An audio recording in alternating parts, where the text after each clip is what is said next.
Warning, the following audio transmission is based on theory and is intended for entertainment purposes only. It's Doomsday and its affiliates will not be held liable for anything your dumbass does. Listener discretion is advised.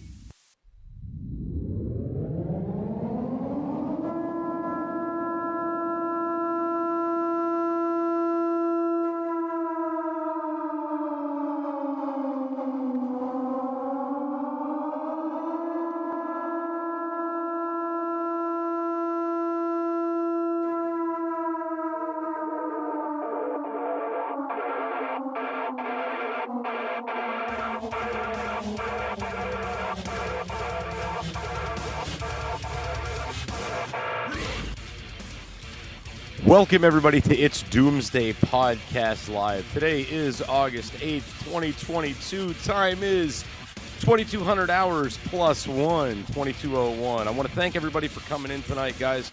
We are going to have a special guest. He is not here yet, but he is on the way. Reverend Paul is coming back to join us. And I put that little show note there at the top just to make Reverend Paul feel welcome when he comes in. Guys, we have a lot of guests on the show from time to time. He's got to be one of my favorites. There's uploaded episodes you guys can catch on Spotify. He's just a really great person to have around, and here he comes right now. We got him. Welcome in, Reverend Paul. How you doing, brother? Excellent. I love it, man. I love it. You know, and I tell people this all the time because I speak very highly of you when you're not around, you know, just so you know. Oh, that's good. It's good, right? God's always watching. Is he? Tell me more. So what I was going to say is I speak very highly in regards to you because I feel like you're the first religious individual, like, you know, preacher or priest or pastor that's actually down to earth, that can actually communicate with people, that actually has that sarcasm, that can understand sarcasm and can deal with it, because a lot of people can't. And, you know, when most people get uncomfortable, they like to joke around, they like to bounce things back and forth. And certain religious individuals, they just can't handle it. They cringe and they're like, I can't do it. So how do you find that so easy to do, Reverend Paul? I've actually been told that by a lot of people, because they're, especially people like you that are agnostic or atheists or, whatnot. And so they're like, I can't, they tell me, well, why are you so calm all the time and relatable? Like, because if I talk to other Christians, they'll get all mad and want to just debate with me and just, get all religious and crazy. And I'm like, well, if you're really, really confident in what you know to be truth, then there's no need to have an attitude about it. There's no need to, you know, be a crappy person or anything like that. You just, you're good to go. There's no worries. And so when people want to debate with me about religion or whatever, Hey, Reverend Paul, real quick, is Samuel your sidekick? Samuel, who's that? I don't know. I keep getting a call in from Samuel. Samuel, we are going to allow call-ins. We're just waiting a minute, bud. So sorry, just hang out for a minute. Once we get into the second half of the show, we do allow call-ins, but I want Reverend Paul all to myself right now. I'm going to be selfish. Oh, okay. Yeah, my co-host is Eric. So Eric, that's what it is. Yeah, I'm sorry. I just wanted to make sure it wasn't him that I wasn't accepting the call for, because if it was him, I'd let him in. But I didn't know if that was him or not. No, if it was him, you want to keep him out. Okay, gotcha. Sure, thanks for the update. That way he tunes in and listens. So yes, I like everybody else, you can't have a shortcut to the front. That's true. Yeah, and so it's just like that with anything. You're not going to argue with someone about homesteading. If they're like me, living in the city. I don't have no garden. Like, how am I going to tell you what a garden is or whatever? You have one. You're sitting there, collecting fruit and stuff from it. You know what I'm saying? So you're like, vegetables, and so you're just like, well, okay, just it's pointless. I've seen way too many things to be like, oh well, yeah, okay, there's not a God or something. So I can be calm when I talk to people, and people that it draws people in. It's like, okay, well, I guess you do know what you're talking about.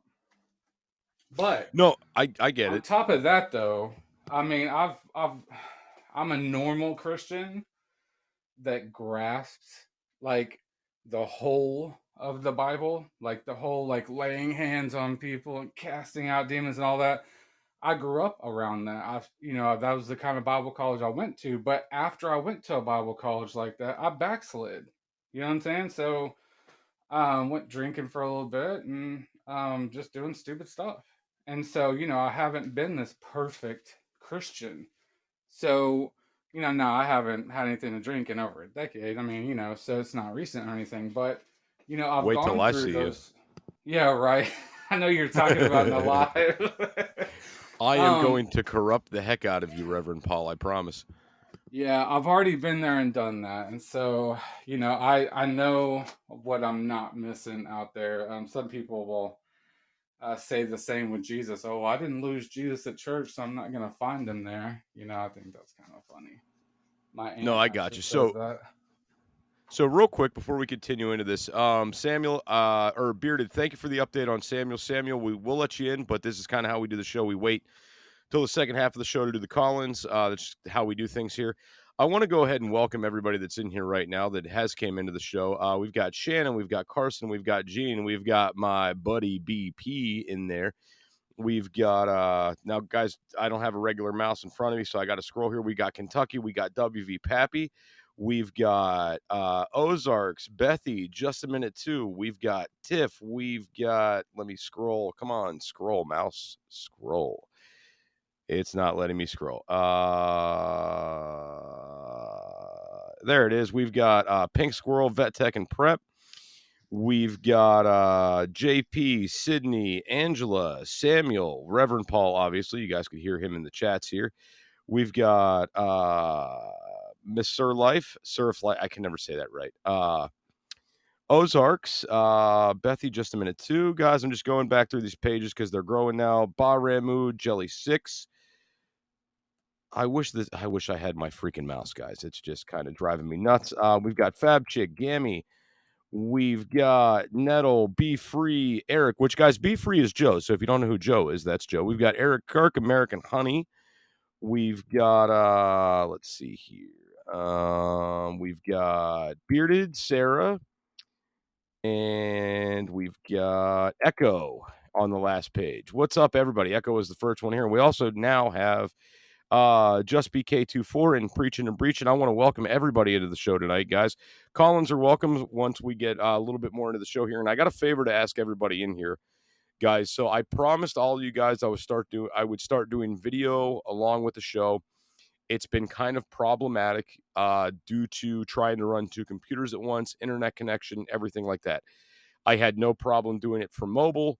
Guys, in order for me to do this, I need a few more YouTube followers. If you guys want to jump on YouTube, give me a follow at It's Doomsday Podcast. As soon as we have our followers there, we will be able to do this live from mobile. But we have to get there first. That's all it is. I'm going to continue to revisit I'm going to continue to try to revisit this after we get back from Greece to try to do the audio along with the video. But right now, it's difficult. As soon as I get this going on mobile, we'll be good. Welcome in Spanky, welcome in CB, Jeremy, and my buddy Al with the Big Daddy Al podcast. You guys know Al. Al's the co-host for my show that always has he always has a welcome into the show from the very beginning. Al has that welcome to call in anytime he wants. He has that. We don't make Al wait. Anyway, so Reverend Paul, to kick it back to you for a second, I would like to give you my religious beliefs, and I want you to tell me if I'm a naughty boy and if I'm going down a dark road. Okay, that's good. I've heard you briefly talk about them in lives before, but nothing real specific. So, yeah. All right, so here we go, Reverend Paul. You guys are going to get the beans spilled on my religious views. So I think back in the day, humans interpreted things a lot differently, and they couldn't really identify what was going on with what they were seeing, right? Um, I and I know a lot of people are going to get mad. Carson's going to get mad. Al's going to get mad. Certain people are going to get mad at me, right? Guys, I believe in alien Jesus. I think the gods that came to this planet, specifically Jesus, specifically the God we saw, the angels that came down from heaven, I believe all these people were extraterrestrial beings. That's what I believe. And I believe we were so mesmerized by these individuals that we put this into a religious standpoint and we worship the ground that they walked on because, or didn't walk on because they didn't have to walk on the ground. They could walk on water. They could fly through the air simply because they had technology that was way beyond our comprehension at the time. So much so we couldn't put it in today's words and match it with our current vocabulary. That's why when we see things like fiery chariots in the sky, or we see things like ascended from the heavens, right? Nowadays, we would call that an airplane or a rocket or a weather balloon falling back to Earth from the atmosphere. We didn't have the same terminology. So I'm kind of along the lines, and let me clarify this. I'm not saying that this isn't the God we know and cherish and worship. That's not what I'm saying. I simply believe it's totally on a different level, and I do believe in alien Jesus. Reverend Paul, comments, thoughts? Am I burning in hell for this? Well, um, okay, so I have questions before I have answers. So that's where I'm at. Sorry. So yeah, I have questions before I have answers. So when you say alien Jesus, are you just saying like he was their leader, or No. I was he mean, in a like, human form, or were you talking about like this is before Bible days? I'm just curious. oh no, I'm still assuming Jesus is Jesus, like we learned about him in the Bible, that he is our savior, things like that. But I'm simply thinking that, you know, maybe they put Jesus up on a little bit of a pedestal. I believe Jesus was an extraterrestrial that came to this planet and he did perform miracles. Oh shit. I would not typically allow a call in, Reverend Paul, but I am gonna allow this one because it's few up. Never mind, they already hung up. Sorry, BP. I was gonna allow that one because you never do call in, and I was gonna make an exception. But no, I do believe that Jesus was our savior. I do believe that he is the Son of God. I do believe he died for our sins. I believe all that. But I simply think that the gods we believe in were extraterrestrial in nature and not from the heavens above. I think heavens above was a loose term because at the time we didn't know about space. We didn't know about other galaxies. We didn't know. Okay, now you said gods, it's plural. So what are you referring to there? What? Okay, so I believe gods are anything that human beings worship. Like when we talk about the God Almighty, I think like the one creator, the one person that made everything happen. And that is Okay. specific to our world. There are many galaxies out there. There are many other planets. There's a lot going on out there in the universe, right?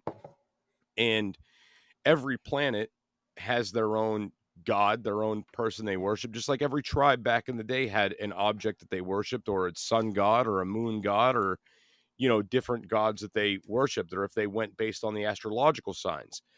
They had their own particular group of worshiping procedures, right? So for us, it's a little bit different. I grew up Catholic, so I was taught our body is the temple of God. You worship your body like you would worship God. Keep holy the Sabbath. Get your ass in church every Sunday. Devote time for God, and then obviously the things that follow with that were the Ten Commandments, et cetera, et cetera. Different tribes, different groups of people around the world, based on the information they got, they have different things they worship. They have different gods. I mean, you can go back and you can look at ancient Egypt and the gods that they worshipped and how they worshipped was way, way different than the things that we see today with, like, I guess you could say mainstream religion. I think I just made. Okay.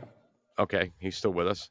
No, I mean, I've got to listen first. I mean, you're introducing for the first time to me a whole new religion. You see what I'm saying here? Because a religion, if you get my book, I have a whole index of terms in the back. So, a religion is based on doctrine, okay, and doctrine is based off of a belief system, and that belief system creates all your ideologies, your religious ceremonies, all these things. Are you tracking with me? Oh yeah, no. I'm getting you. And real quick, Scooter, I am gonna let you call in. I just wait till we get into the second half of the show to allow calling. So guys, just bear with us while I corrupt Reverend Paul. So, another good quote, because I just ran into something like this recently. So, I mean, not exactly like this, but completely foreign belief system where someone was had had gotten this information somewhere else and believed it. You know. So let me ask you this question: where did that come from? So part of this is going to sound very infantile, and the other part Okay, of this is sure. going to make sense. So years and years ago, I started questioning a lot of things like that just didn't make sense in the Bible. Like who married Adam and Eve, right?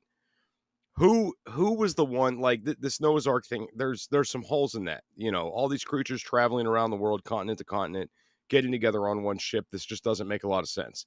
Climates and they'd be eating each other, everything like that. And you know, and it's taught to us that God has no power over free will, and I'm assuming that goes with animals too, right? Animals were put on this planet to serve man, but yet animals kill man, right? So I started finding a lot of holes with things, and I was like, okay, there has to be more to the story than what we know. And the only thing that kind of makes sense in the long run with this is there's extra technology that was playing a factor in this that we didn't know about. And then bam, ancient aliens hit and it confirmed all my theories. That's the infantile part. Okay. And And there was goes half that? our audience. No, we've gained a few people because they're sharing it. So Hopefully they yeah, are. share the show, everybody. Yeah, definitely. So okay, so it started but with a couple of things. You said Adam and Eve, the continent, the animals, and then them coming in orderly on the ark, and then you said ancient aliens. What did that show you? Okay, so what Ancient Aliens did for me was it kind of The it kind of put things in. technology. Well, yeah, it put things in the idea of like when you look at these biblical stories, they don't make a lot of sense. But if you add a technological aspect to it, it does make sense. Like, so Noah in the ark, it would be very hard to get all these animals from all these different continents. They'd be eating each other, they'd be killing each other, they'd be doing all this stuff, right? But if you look at it from a technological standpoint of Noah had a ship and Noah was collecting DNA from every animal on the planet and he was Yeah, he had storing the DNA. Millennium. He had the Millennium Falcon, right? That Yeah, ship. maybe he did. And Shannon, Right. I do see Okay. your call-ins. I'm not ignoring you. I'm just waiting to the second half of the show to allow people to call in. I am going to allow call-ins, guys. I'm just holding off while, like I said, I corrupt Reverend Paul. But no, so I mean, it just it makes more it to me. It makes more sense. The idea of Noah was maybe he was grabbing up some docile animals, like insects he could keep in a cage, things like that that he could put on a boat. I mean, and Okay. So not do feed, but you? then oh, go ahead. No. Go. No. Sorry. That's actually my bad. Keep going. Okay, so it Docile makes more animals. sense to me that he was rounding up DNA of these animals because how hard would it be for Noah to get all these animals across the planet? But if Noah had some great technology that allowed him to travel, like I don't know, a plane, and he could travel around continent to continent, collecting droppings from animals and saving their DNA to artificially create these animals later and So let put me them ask you back this. in their environments. Because I mean, Reverend Paul, you like a big thing about this is, and nobody talks about this in a biblical standpoint. Not only did these animals have to get to the ark, but once the ark landed on Mount, was it Mount Olympus? What mountain was it? I can't remember where the Was ark it landed. Horeb? I can't I'm remember. not sure if it was Mount Not Horeb or Mount not, but go ahead. Olympus. It wasn't Mount Olympus. I can't remember what it was. But anyway, so these animals also had to get themselves home too. And you're talking about animals crossing continents. Now, at the time, the whole world was flooded. It was the end of the world. Everything was wiped out, along with these animals' food sources, along with the predators or prey they may hunt. It makes a lot more sense that, okay, Noah knew the world was coming to an end. He got a divine knowledge that this was coming, right? Right. And he went, he collected DNA. He had a way to store this DNA. He had a way to artificially create these animals again. And then he had a way to drop them off back in their native areas. And he had a way to monitor these animals Because you got to think like a lion needs to hunt and eat. I think a tiger eats like, I think it's like 40 pounds of meat a day. It's like, it's up there. It's ridiculous, right? So you would Sure. have to think like two creatures that are prey for for that tiger. It's going to take a while for these populations of prey to really, be enough to feed this creature. You're talking months of gestation periods and breeding, and there's a lot to play in here. I mean, that's like was one of the big questions I had. Now you think about, the idea of DNA and artificial insemination or being able to genetically create these creatures. You're talking, you could take one drop of DNA from a male gazelle and a female gazelle. And if you had a way to artificially create these creatures, you could make thousands. And then you could just make two tigers and they're going to get fed, they're going to breed, they're going to do their thing. But they need to have that food source. And that's where the Noah's Ark story fell short. You just obliterated the entire planet. How long would it take for people? How long would it take for these creatures to be self-sustainable again? How long would that take? So do you see why I'm like, okay, extraterrestrial, intervention with this extreme technology we didn't know about, back in the day, because there's no Bible story that talks about these animals' food sources, their breeding habits, how they made this happen. We're told this story, they put a bow on it, and we're expected to believe it. Right, right. So, okay, I have a few things to propose to you, okay? Um, from the Bible, of course. So, now because I have had a supernatural experience with God, and the things I've done and said, and just, I mean, just everything that's happened in my life with God, I know Him to be Jesus, the creator of the heavens and the earth. And, I see from living as a Christian for over 20 something years now that everything I've seen in the Bible, even though I may not understand some parts, I'll eventually read it another part and something will click. I'll be like, oh, that's how that happened. And so I want to propose something to you here that may sound a little crazy, but the more I speak, the more logical it'll be to understand. There's some movie that says that phrase right there, and I love it. Um, Something with Tom Cruise. I forgot the name of it.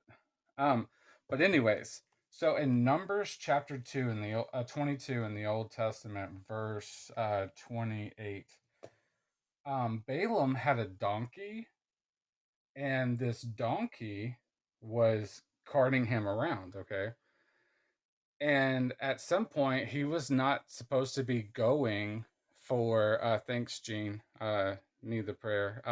He wasn't supposed to be going toward the place he was going. God told him not to, and the donkey stopped, okay, in mid trek, and Balaam started beating the donkey, right? Have you heard this story? I've heard the kind of white, trashy redneck version of the story, Okay. because there's a So similar one to that. right, and so whenever the donkey, right, saw the it was an angel that was standing in the path, right? So the donkey didn't want to go anywhere. But at one point, then the Lord, it says, opened the donkey's mouth.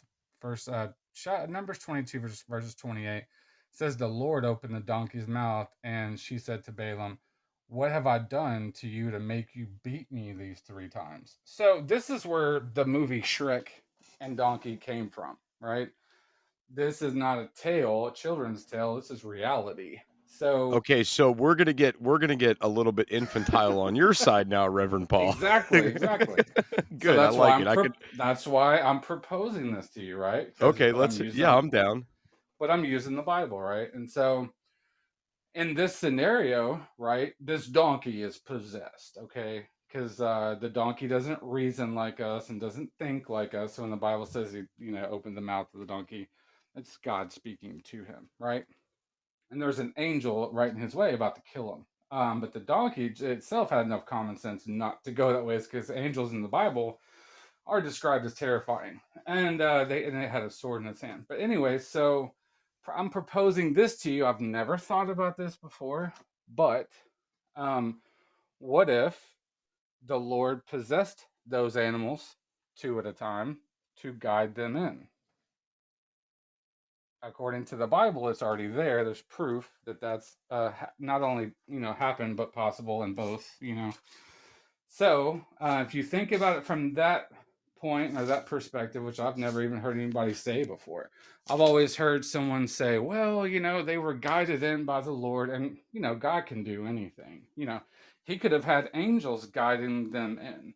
It doesn't say that they were exactly the whole process. You see what I'm saying? So there's two different ways that could have happened, but I understand from your perspective, you thinking, oh, it had to have been tech, it had to have been something, and you're right. I mean, I agree with you that it had to have been something way beyond what we had, and that's where God comes in, because he does the impossible, right? And it's called a miracle when God does anything, because it's supernatural. We're natural and he's supernatural. So whenever he heals someone or raises someone from the dead or guides donkeys or whatever into the ark, that's like, whoa, it's supernatural. And then we want to just say that's not possible in our minds, so it's fake, or there must have been something else going on. So how do you feel about those answers? Well, I think that it contradicts the idea that God gives us free will. Okay, well, us, he gives free wills. Animals, I don't know if it says anything in there about animals. I would have to go back and reread that. Right, but if you go back in there, it says, animals were created on this planet, and then God created man to rule over the animals, right? But yet, we are only at the top of our food chain. We are only at the top of the food chain based on our technological advancements. If I jump into a cage with a bunch of lions, guess what? It's going to be Jester for dinner. Well, okay, so that's a good, because my mind's like a Google search whenever you say words, because I've read the Bible so many times. So now Daniel in the lion's den. So God controlled that lion. I think it says sent an angel there to shut the mouth of the lion, right? And so God is definitely a lion tamer.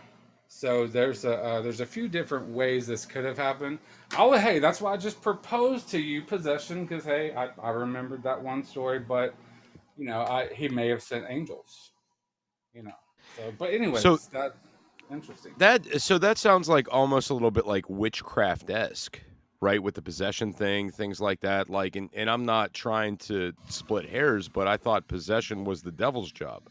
No.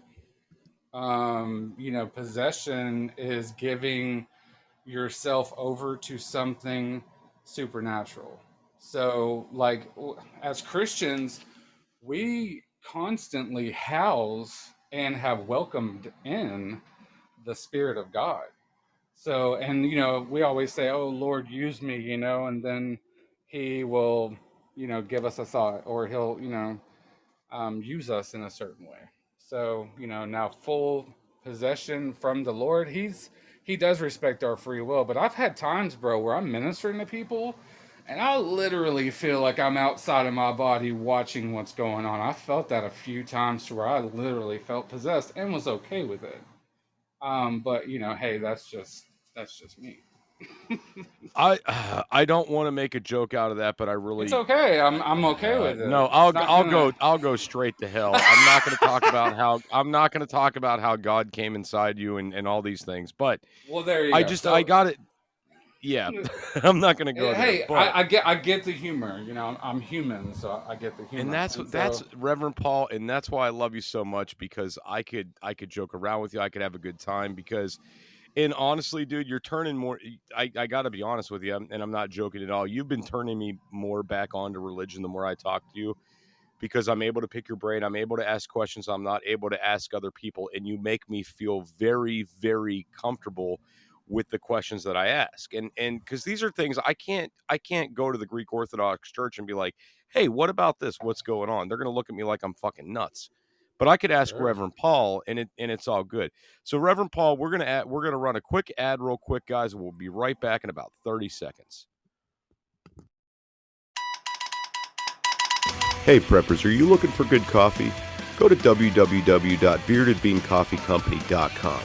With over 42 different varieties of coffee, you'll find what you like.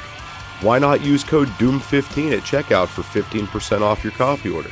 Again, that's DOOM15, DOOM 15 for 15% off your order at beardedbeancoffeecompany.com. Grab life by the beans. All right, so we're back. So, Reverend Paul, what do you think about that? Sorry, guys. Do you think that you have that unique ability to be turning people back onto religion that maybe were turned off before? Well, sure, man. But it's definitely not. I mean, I honestly couldn't tell you how many people I've led to the Lord. I don't know. And when I say that, I mean like they get to the point where they're like, God, I want you in my life. I want to be born again, and they feel it, have that encounter right then. That doesn't change the next day.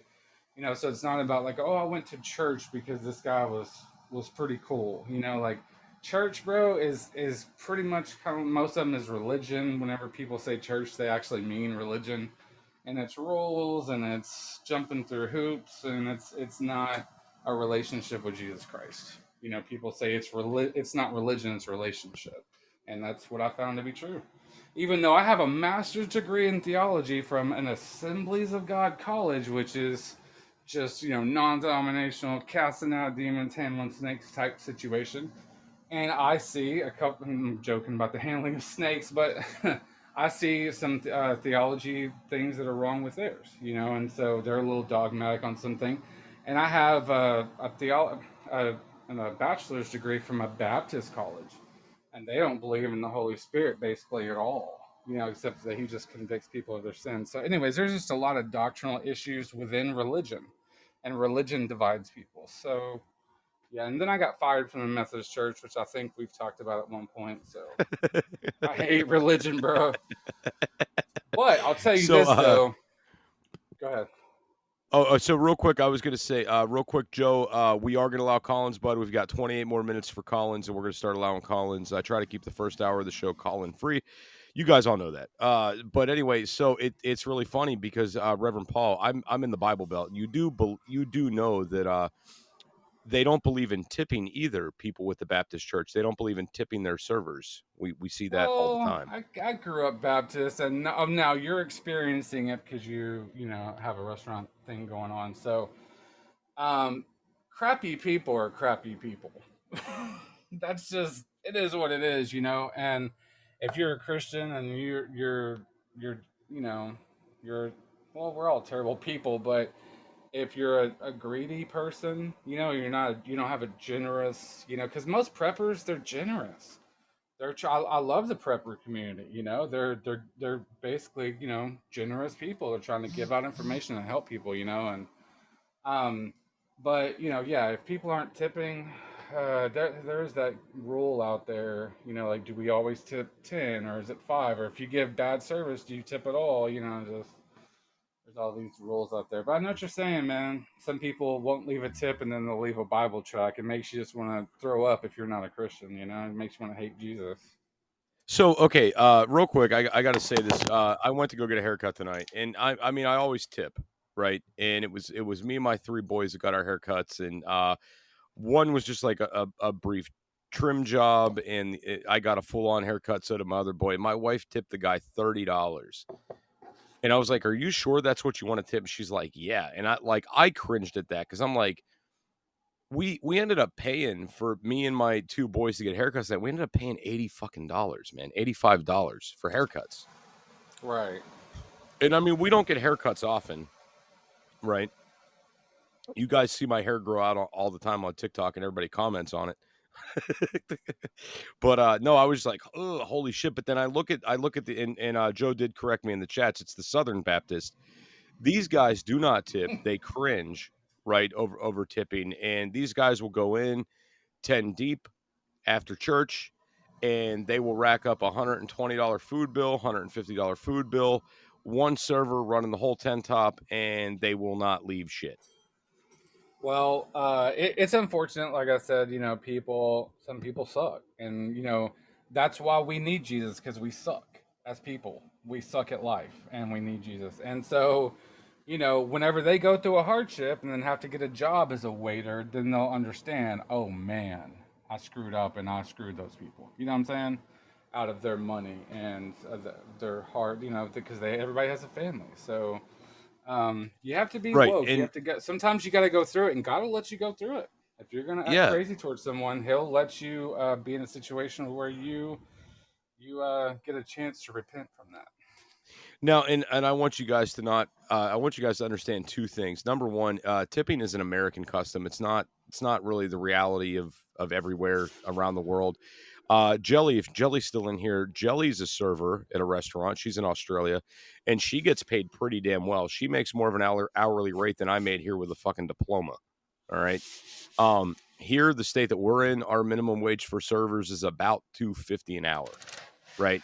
So these servers, they live off their tips, and I'm not trying to make you guys sympathetic and say, hey, everybody tip your bartenders, everybody tip your waitresses, but you do got to think about this. You do got to think about the idea that this is all that this is their income, right? And I understand if you get somebody that sucks, tip them not worth a shit. Like I get it. If somebody really sucks, don't give them anything.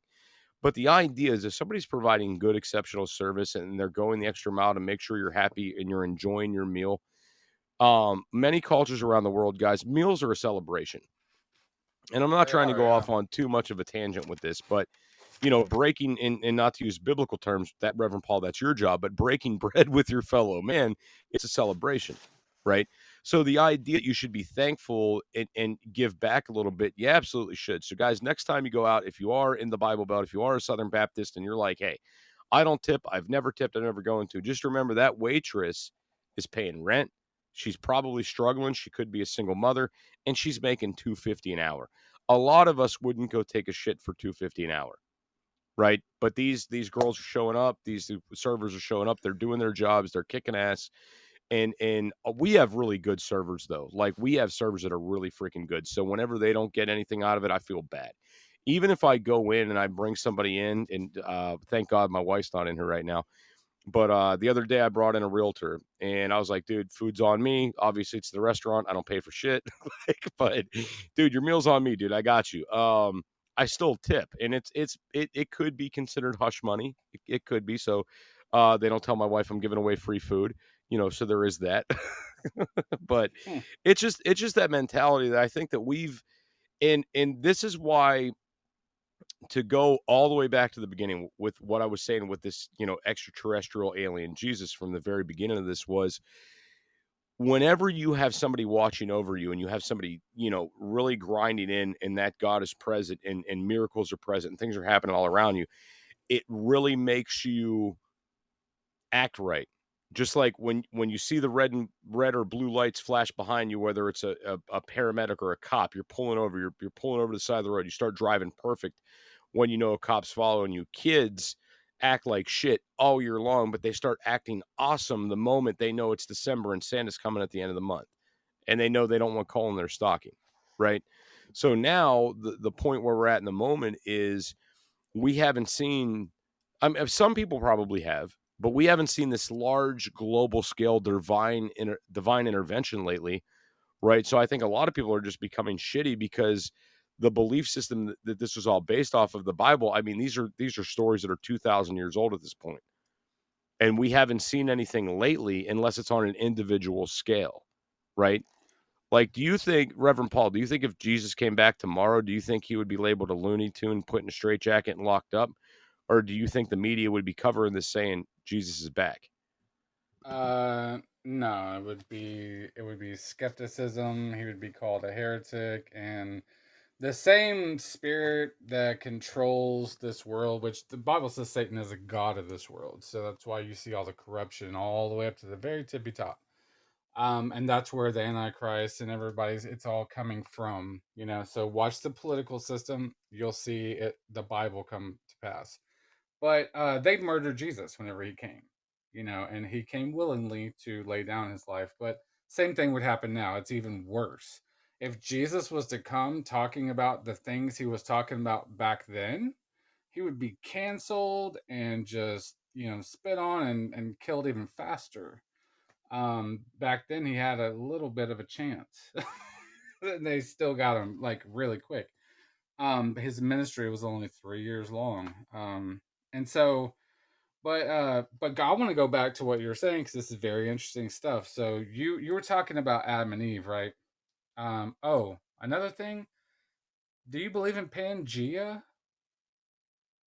So, hold on, I just knocked the shit out of my microphone there, Reverend Paul. You got me all excited. My hands, I'm half Italian. My hands started going wild there for a second. Is that So a yeah, I do. conspiracy or okay? No. I do believe in the idea of Pangea. I do believe that at one time this world could have been one massive land. I absolutely do believe it. And I've seen the models where all these pieces fit back together very, very nicely, very, very well.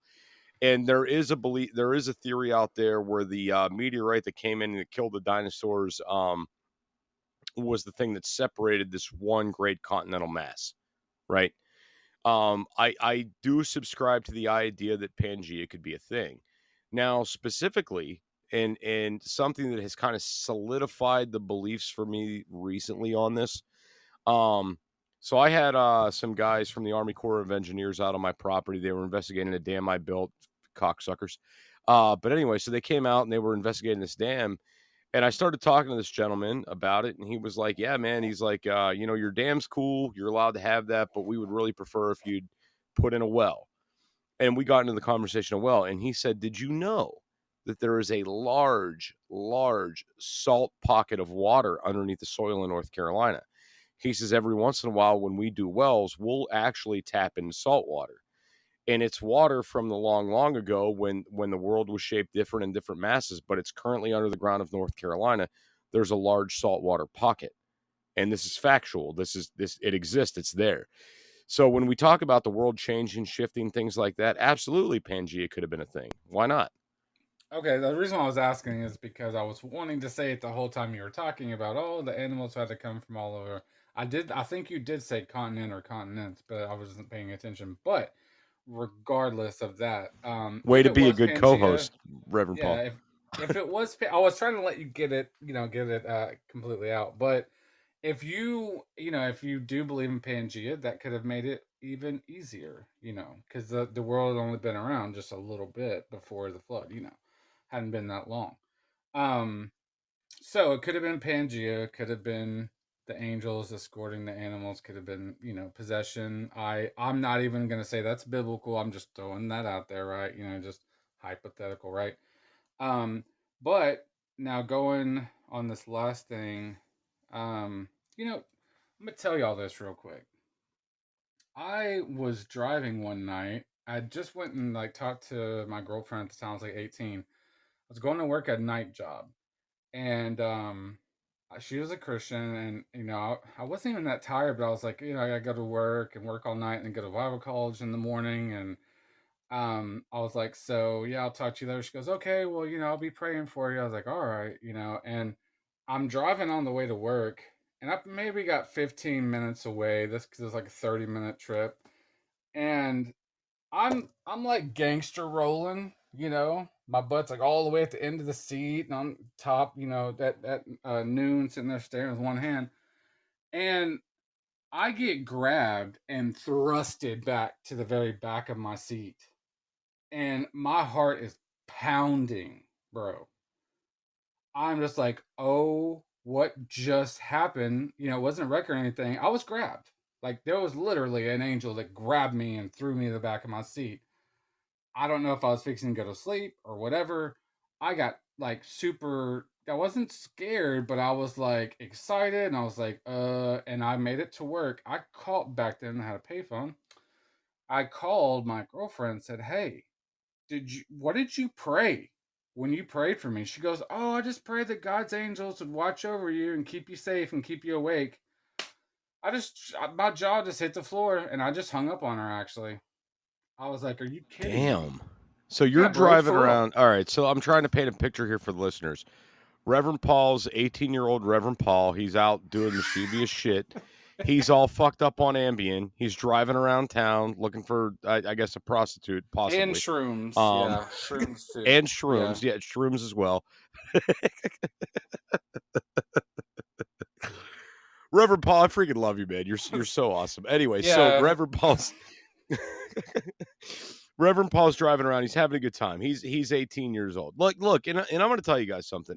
Whenever my first son was born, whenever Junior was born, I was I was so excited. I didn't stick around at the hospital. I told my we were just dating. We weren't engaged or anything like that. I told my girlfriend at the time, I was like, look, I can't stay here. I'm so fired up and excited. My firstborn son is here. I got to go out and I got to celebrate. Like I got to go. I had this back road that left my house, and this is a disgusting story, but so I had this back road that left my house. It was about a mile long to get to a back road from my road. I grew up in the middle of fucking nowhere.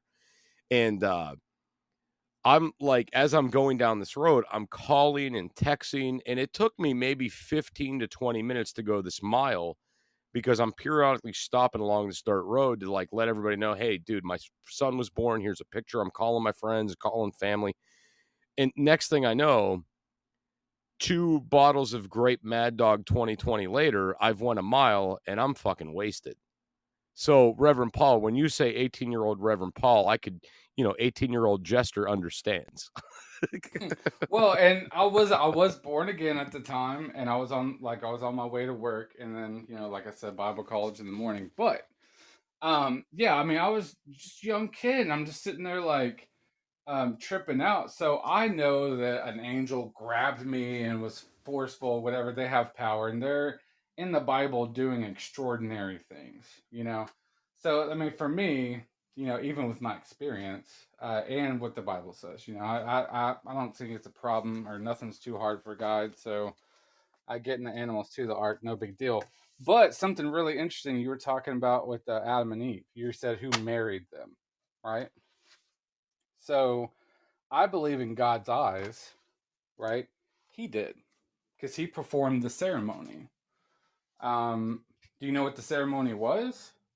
Well, no. So the reason why I do not know what the ceremony was, Reverend Paul, and I would love for you to enlighten me on that. But so, growing up Catholic, I was taught if you're not married within the eyes of, if you're not married in God's house within inside the church, you're not married. Like that's kind of just how it rolls. So my first thought was, okay, who married Adam and Eve? And then the other second thought to that is we're also taught that inbreeding is a sin. So how did Adam and Eve reproduce?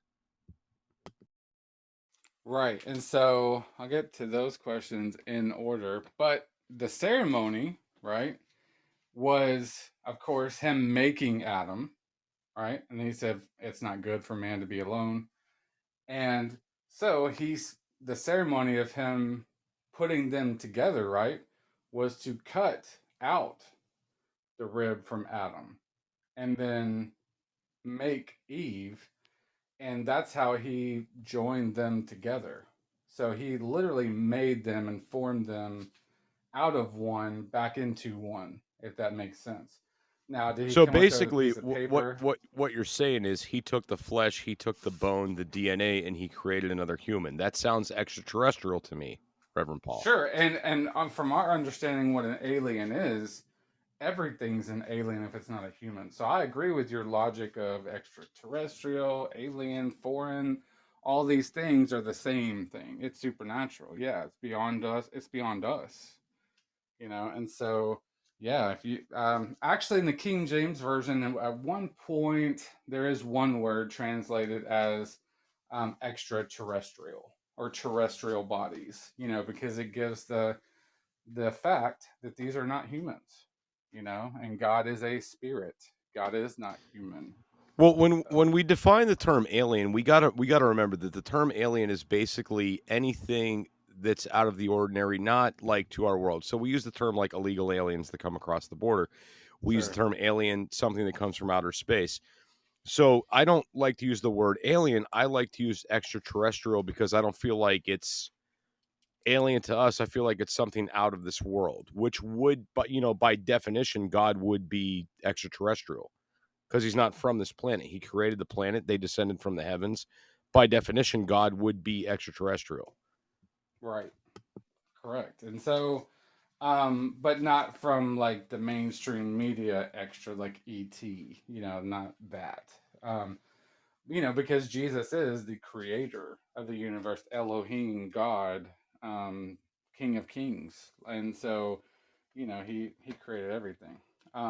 So anyway, so those were the kind of like a couple of things you talked about. He said that, him being a DNA sample, or even like them repopulating the earth or whatever. Like, I don't know. I don't think the Bible is specific about like how much food was brought, or if God supernaturally, how he took care of them. I'm not an Old Testament like historical expert. Mine's more in it's what's a theology degree, so it's like interpreting and applying the Bible and things of that nature, understanding the Bible. But Right. No, does it? go ahead. No, I was just gonna ask if like those were the three main things you were talking about. So there's more. There's the idea of Jesus turning water into wine, right? That's a Okay. big story that we hear, and for me, that's like I could do that if I have a still and some grapes. So what it doesn't define how that happened. So did Jesus have extra technology that he was like, I can do this. I could turn these grapes. I know how to ferment. I'm going to bless you guys with some new knowledge that you guys don't have. Right? Was that the story? Did he really just teach people how to do fermentation? Right? And I've then never heard that before. That's interesting. Okay. right, and then you talk about the idea of like Jesus walked on water. At the Sure. time of this, we did have boats, we did have water vessels, okay? But when we talk about walk on water, how do we know that Jesus just didn't have a craft that was going above the water, that allowed him to be above the water? We see technology today where that's very, very possible, right?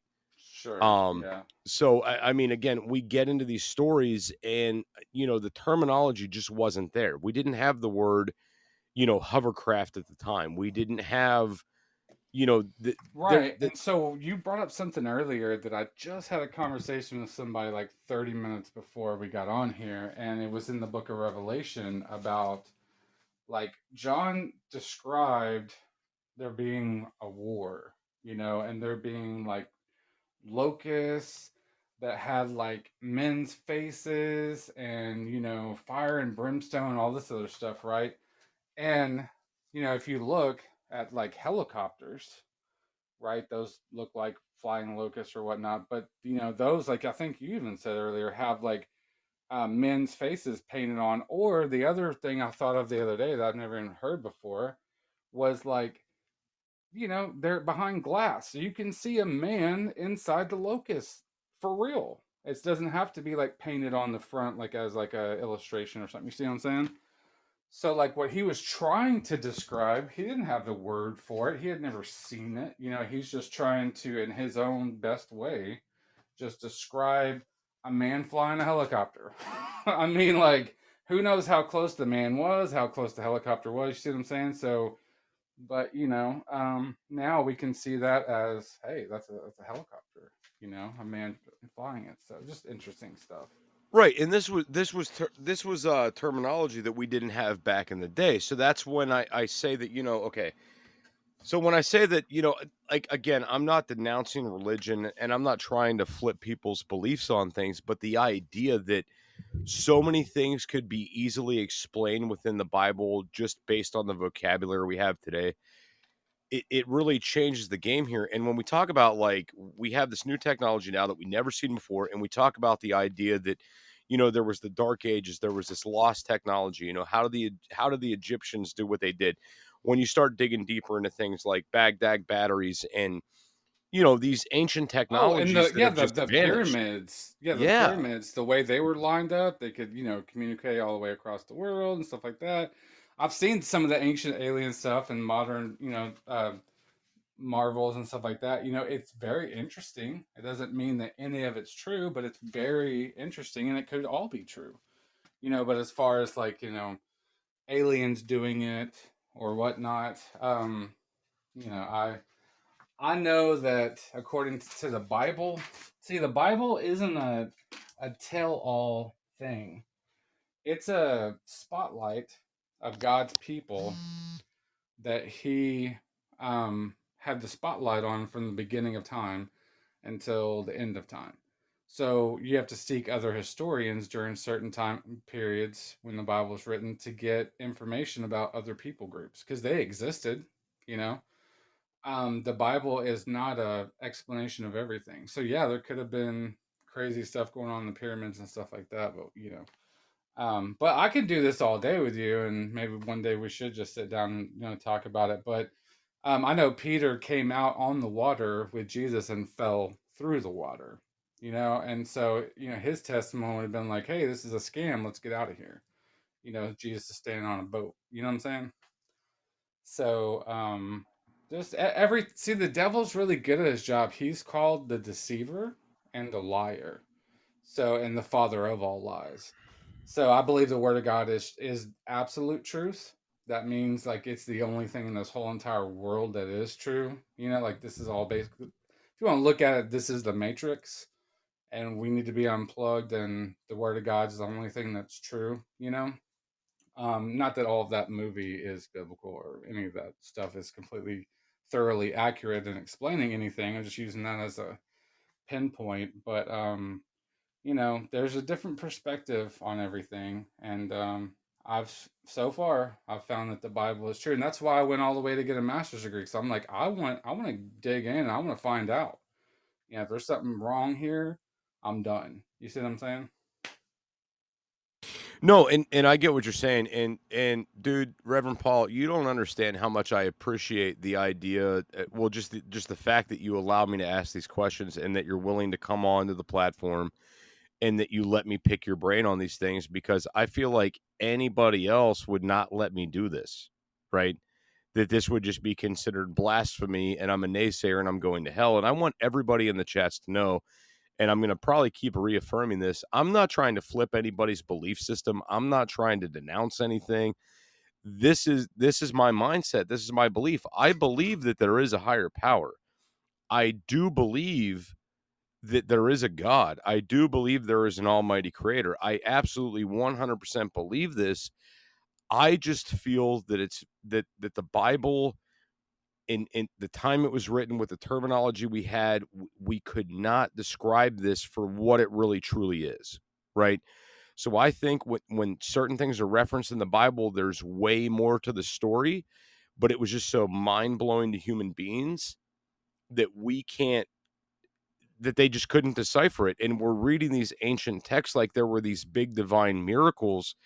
But if me and Reverend Paul had a time machine and we went back in the day and we showed up with a Bic lighter and a cell phone, right? They would write about us. Reverend Paul had a Bic lighter. He was able to create fire within his hand. And I have a cell phone. He's able to connect with people through the heavens. And we would be divine individuals. We would be gods based on technologies we would possess. And I think that's where I think that's what a lot of this actually truly is, but I don't think humanity at the time could actually comprehend it. And that's why we have the Bible in the way it's written. And let's not forget the translations on this too. I mean, you talk about the Yeah, dark. Yeah, that's a big the part whole of it thing too. is like you could go like round and round and round. And this is where I draw the line in the sand, and say, hey, look, if you have all those beliefs, stay over there. That's cool. But if you want to take the red pill, or go back home, everything's normal, take the blue pill, right? You can come over here and you can see what's really going on. And so, but that line though, it's complicated because in order to cross that line, you got to be ready to what the Bible says, repent and say, okay, I believe Jesus is God and I am a sinner, and all these things have to register, because once you do say like it's a simple sinner's prayer, like, Lord, I do feel guilty, I do feel I'm a sinner, I believe you love me and I can feel that and whatnot, and come into my heart, make me born again, right? It happens right then. There's no it's in real time, and everybody I've prayed that with that has meant it has gotten born again, same testimony as me, done. There's like, oh man, all my doubts are gone, like that's real. And so that's what I want to leave with you. If you're ready to jump past, and that's why they call it faith, because you can't prove it. But actually, you can. Once you say that prayer, it becomes real. So right now, I don't have faith that God's real. I have proof. But that proof is only good for me. Does that make sense? No, and I get what you're saying, and I don't know where my religious standpoint actually is. My personal belief right now in the moment is I feel just being a good person and doing good amongst people around you is way more important than the voting actual time to God. I feel like the voting time to God's people is better. And that's half the reason I do what I do. But we're going to run an ad real quick, guys. One more ad, and then we're going to start allowing call-ins. Reverend Paul, are you good with that? Are you ready for some call-ins right after this ad? Yeah, I'm totally sure. All right, absolutely. Let's do it, man. Hey preppers, do you want 10% off survival food? Go to www.readywise.com and use code DOOM10 at checkout for 10% off all your survival food needs. Again, that's code DOOM10 at checkout at readywise.com, DOOM10 for 10% off at readywise.com. All right, and we're back, and we've got some callers coming in here. We've got Joe with Be Free Inside. You guys all know Joe. Preaching and Breaching's calling in. I saw Spanky was trying to call in. Spanky, get your one-legged ass in the platform if you're still in here. Scooter was also trying to call in. We still got 3 open slots for anybody that wants to call in. Joe, you were here first. Joe, you got the mic, dude. Rev, I respect you for everything you do. We're both theologians. I graduated from Ouachita Baptist with a Christian Studies degree back in 1997. That was my bachelor's. Then I went on to get a master's degree in museum research and curator studies. Cool. And then I went on again to graduate school to get a master's degree in history. So Awesome. we both come from the same thing. I left the ministry back in the 90s, the late 90s. I left the ministry in 98. My father was a minister. My grandfather was a minister. Both of them soldiers. There's a lot of things that like I'm not gonna say that were inaccurate that you said, but were not historically accurate. Adam and Eve, its origins are from the Sumerian texts, and actually can go back even further before the Sumerian texts. There are about 47 other texts that existed into the BC and even into the AD before Christ. The Christian, the idea of Christianity was really created in general, if you look at it from a historical standpoint, was created as a way for the Roman church, not the Roman church, but the Roman Empire to maintain power as their power dwindled, as the Roman Empire dwindled. So it gave them divine right over who could be king and queen because they had divine right over God. They had the power to dictate who could be king and queen because God divined it to them, and they used Christianity as that tool to divine who could be king and queen, thus maintaining the power of the Roman Empire, which then became the Roman Church. That's just historical. That's a historical fact. There's more historical evidence nowadays to prove that Jesus was actually just a Buddhist monk than he was a religious radical. Yes, he was a religious radical, but he was a religious radical in the sense that he was trying to teach people that they didn't need a temple. They didn't need to be subservient to this Jewish edict that had been the thing for almost 1,000 years since the Talmud, if you know what the Talmud was.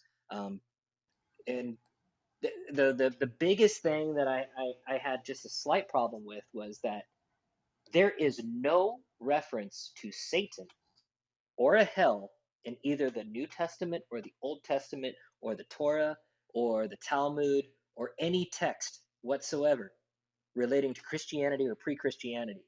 The actual construct of hell and a devil that actually can influence your desires or tempt you, minus being in the Garden of Eden, which the origin story of Adam and Eve is actually an old Mesopotamian fable that goes back to Adamu. I think it was like somewhere around like 1300 BC. But that put aside, there is no actual devil in any religious Christianity text. That was created by Gregory the Great, which created the hellfire, the punishment, the if you don't do this, you're going to go to hell. That was Gregory the Great, and I think that was like somewhere around like 386 BC. Not BC, but AD. I think you just made Reverend Paul. Are you still there? Are you with us after that? Well, I mean, yeah, I'm listening to him say what he wants to say before I respond. No, Okay, go. Like the problem that I've always had with Christianity is that the Christianity always puts this punishment, and that is not anything that's in any Christian text whatsoever. Okay, so now are you considering like the first few books of Genesis like a Christian text or no? Yeah, I am. Are Okay, you well talking about then the Old why? Test? Are you talking about the Old Testament? Yes, yes. So Satan is from Hebraic Just, text. just, Satan, just a yes the I was word just asking Satan, a yes or no. yes, but the word Satan transforms Okay, can as I talk the for a acute. second? Okay, yeah, go ahead. So, you said yes. I'm just asking because you said there's nowhere did it say anything about punishment or sin or something like that. Is that what you said? Yeah, go ahead. Okay. So, why did God slaughter an animal to cover Adam and Eve, and why did God cast out judgment? Did God slaughter the animal, or did Adam and Eve slaughter the animal? God. God didn't slaughter So, the animal. so Adam and Eve why covered did? themselves. Adam and Eve covered themselves. Okay. Well, go back and read it again, brother. It's okay. I It's no did. big deal. What does it say then? They covered themselves with what? They covered themselves with fig leaves to hide their Correct. shame. What did God cover them with afterwards? God didn't cover them. They slaughtered the animals and they covered themselves with skins. Okay. Well, I challenge you to go back and read it again. But God also handed out judgments for their sins and gave out curses. So you don't do that to people as a participation, like so these are like participation trophies, right? Because they did something wrong, or was he just being mean Now, that day? are you deflecting to the concept of original sin? Period. Just sin. They messed up. They did No. something wrong. So that's I was challenging the fact that you said that there is a devil, a Satan. you were talking about punishment and sin, and we got to start there before we can start with anything else. So No, we need to start at the concept of the devil and the sin. Like well, if so Listen, there is an so let me original ask you sin, this. well, Let me hold ask on, you this. hold on, real quick, guys, real quick.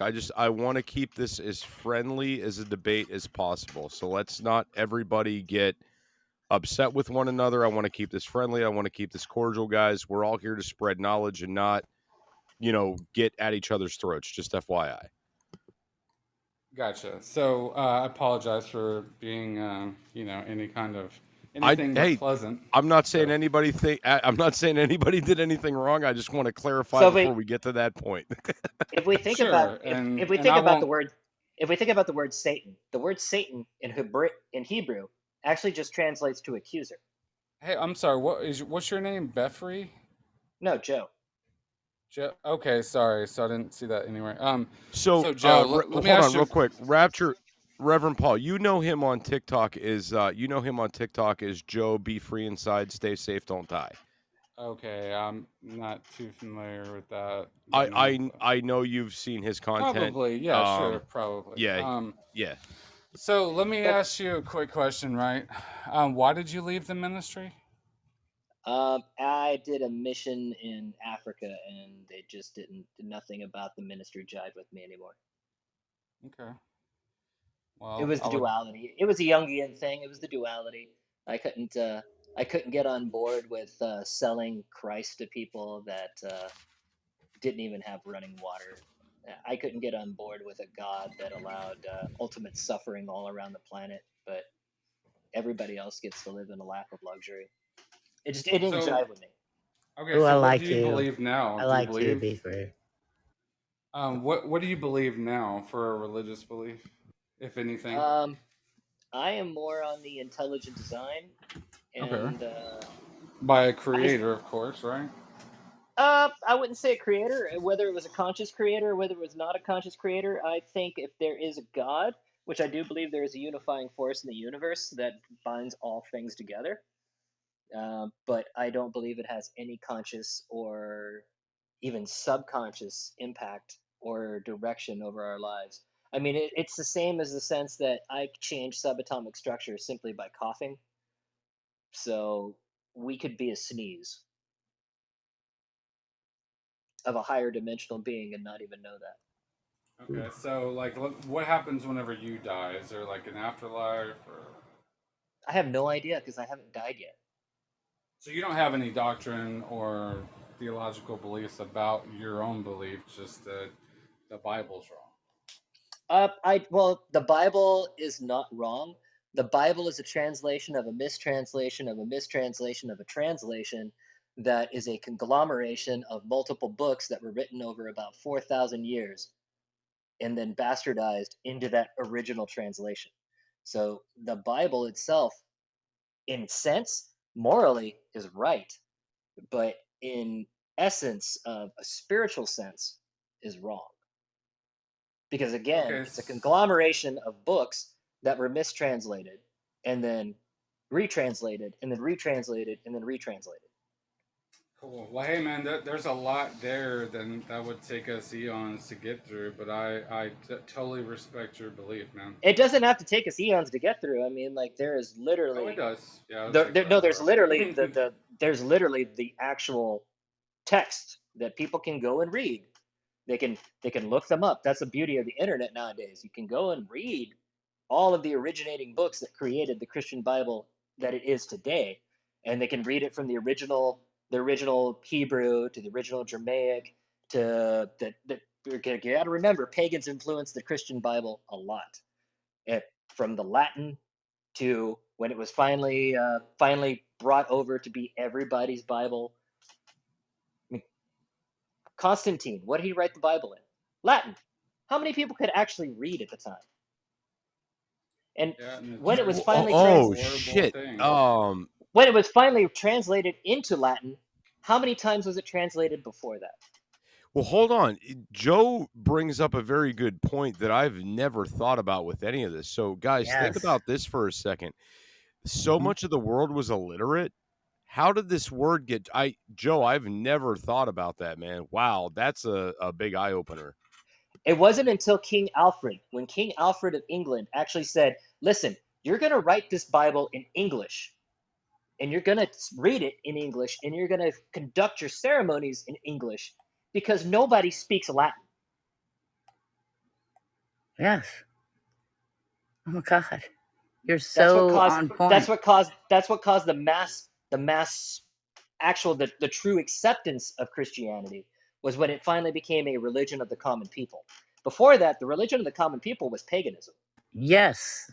So the And people that wrote the that's the reason Christianity absorbed pagan beliefs. Yes. Catholicism and Christianity definitely stemmed from paganism. A lot of people just don't know that. And then, yes, the Bible was created, and then it was gone on to change and change and change into some kind of sacred text that people follow. I, Well, I, if you I look at it, can't it wait till it's doesn't my take turn to talk. Well, hold if you on, look at it, guys. I've always, Listen, I'm going to ask you guys because this is going to be an uploaded show, so yeah, I would prefer if you guys didn't talk over each take other, so turns. the Yeah. listeners, yeah, definitely take turns. And guys, with that being said, I've had two very patient people have been waiting in the chats to speak, and I do want to let them get their turn. We still have plenty of time left in the show, guys. We're not ending out anytime soon, but I do want to give these people an opportunity to speak up as well. So preaching and breaching, dude. You've been patient for a while now. You have the floor. Shannon, I will circle back to you because I got a lot of things I want to pick your brain about, but don't go anywhere, Shannon. Preaching, what's up, dude? How you doing? Well, I'm trying out a new mic. I don't know if you can hear me or not. Yeah, we can hear you pretty good, actually. It's not too bad. Cool. I tried your idea with the Xbox headset thing. Good, dude. Yeah, it sounds really, really good, man. It's not bad at All all. right. Great. So I will say this. You and me talked about this a while back.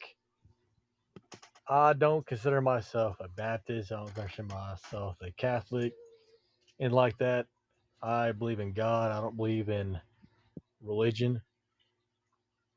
I don't think, Catholics are completely right. I don't think Baptists are completely right.